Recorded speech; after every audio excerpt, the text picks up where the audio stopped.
I had a dream where somebody I know, they had just won the lottery. They were scratching scratch off tickets to make sure it was legit and everything was adding up.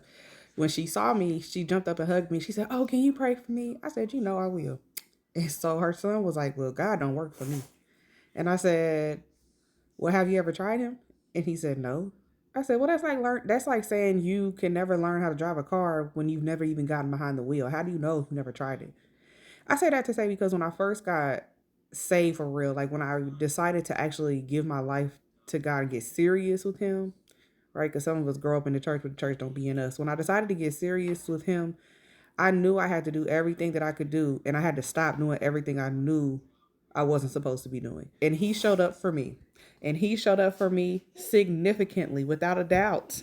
He showed up for me that was non-coincidental. It was just no way that it could have been anything else or anybody else except him. And he did it within 7 days. So I am encouraging you. If you really want to try God, if you haven't tried God before, if you haven't stopped doing all of the things that you know you shouldn't be doing, if you really want to try to meet his criteria, if you really want to try him in a way that you've never tried him to see how he will show up in your life, I encourage you to do it because I know for a fact that he will show up.